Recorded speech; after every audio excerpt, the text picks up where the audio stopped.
Everyone knows about gold and silver. When people panic about the economy, they buy gold. When they get serious, they add silver.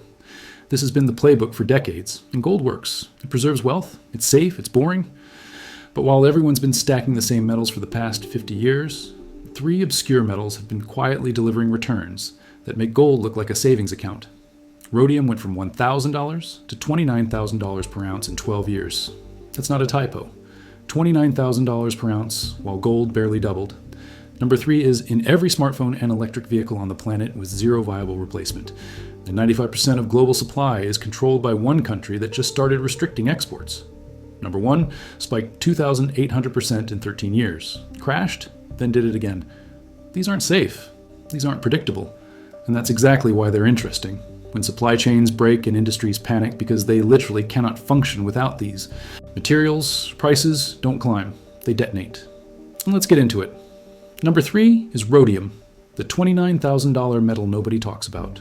Rhodium is a precious metal you've never thought about, but you interact with it every time you drive. It's a critical component in catalytic converters, the part of your exhaust system that converts toxic gases into less harmful emissions. There's no substitute, none.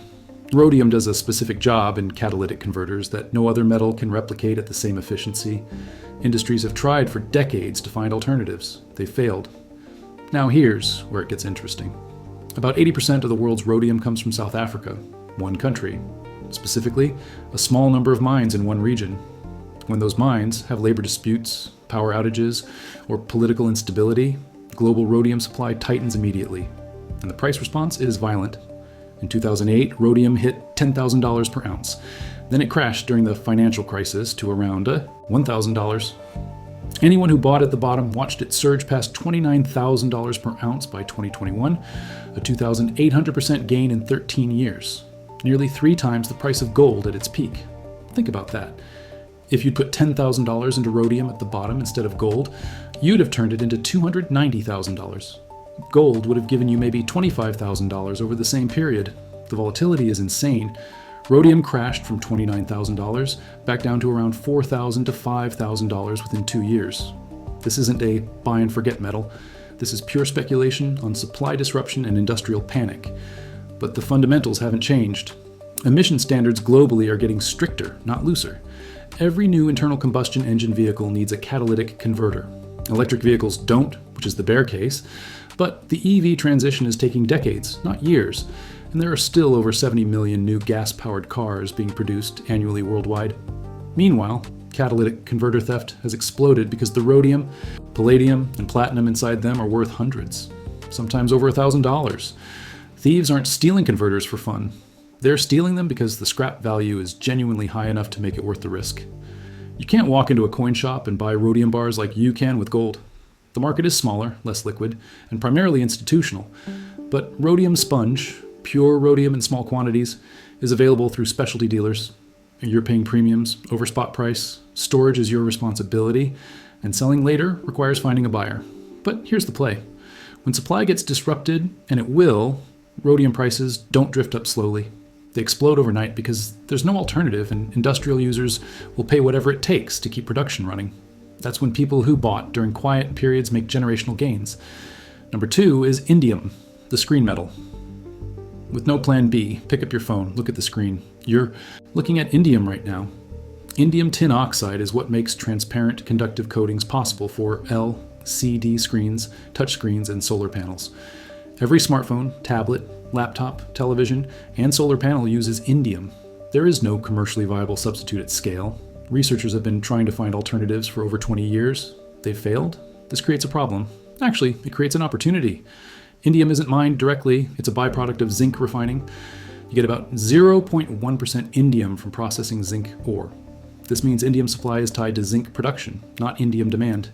If demand for indium increases, but zinc production doesn't, indium supply can't respond. The supply is fundamentally inelastic. And who controls most of that supply? China. Approximately 60% of global indium production. This isn't diversified supply. It's concentrated in one country that has already demonstrated willingness to restrict exports of critical materials for geopolitical leverage. Indium prices have been volatile but trending upward for 2 decades. During shortages, prices can double or triple in months because industrial users have no choice. They either pay the price or shut down production lines. There's no middle ground when you're manufacturing millions of smartphones and the supply of an essential component just vanished. Here's what makes this interesting now. Solar panel production is exploding globally. Every solar panel needs indium. Electric vehicle displays need indium. The shift to touchscreen interfaces in cars, appliances, industrial equipment, all indium. Demand is accelerating, while supply remains constrained by zinc production economics. You can buy indium in small quantities, usually as shot, pellets, or small ingots, from specialty metal dealers. Premiums over spot price are high, typically 20 to 40%. Storage is straightforward since indium doesn't oxidize significantly. Selling requires finding industrial buyers or dealers, which takes more effort than selling gold but is manageable. The case for indium is straightforward. Demand is increasing faster than supply can respond. Supply is concentrated geographically and structurally constrained, and there's no substitute. When the next supply disruption happens, whether from Chinese export restrictions, refinery shutdowns, or geopolitical tensions, indium won't just hold value. It will spike hard because industries literally cannot function without it. The risk is that someone finally invents a viable substitute. It hasn't happened in 20 years of trying, but it could. Until then, indium is a bet on supply chain fragility and the impossibility of substitution. And number one is gallium, the metal that melts in your hand and worries governments. Gallium is the weird one. At room temperature, it's a solid metal. At 85 degrees Fahrenheit, it melts. You can hold it in your hand and watch it turn to liquid. It's fascinating. It's also one of the most critical metals for modern military technology, and most people have no idea it exists. Gallium is essential for manufacturing advanced semiconductors, LEDs, solar panels, and military applications like radar systems, missile guidance systems, and electronic warfare equipment. Gallium arsenide and gallium nitride semiconductors are used in high-frequency, high-power applications where silicon-based chips physically cannot perform. There's no substitute for these applications. Silicon doesn't work. Only gallium works. Now here's where it gets geopolitical. China produces approximately 95% of the world's gallium. Not 60%, not 80%, 95%. One country controls essentially the entire global supply of a material that's critical for weapon systems, 5G networks, satellite communications, and advanced electronics. And in August 2023, China implemented export controls on gallium, not a ban, controls, requiring special licenses for export. This was a direct response to US semiconductor restrictions, and it was a warning shot. China just demonstrated they can turn off the gallium supply whenever they want. The US military is acutely aware of this problem. Gallium is on the US critical minerals list. The Department of Defense has identified gallium supply as a national security vulnerability. When the Pentagon starts openly worrying about supply of a specific material, that's not just an economic signal, it's a geopolitical one. Gallium, like indium, is a byproduct metal. It comes from processing bauxite and zinc ores during aluminum and zinc production. Direct gallium mining doesn't exist. This means supply is entirely dependent on aluminum and zinc production economics. And if those industries slow down, gallium supply drops regardless of how desperate gallium buyers are. Gallium prices have been relatively stable compared to rhodium's wild swings, but that stability exists in a world where supply hasn't been seriously disrupted yet. When China announced export controls in 2023, gallium prices immediately jumped 25% in weeks. That was just the announcement of controls, not an actual supply cutoff.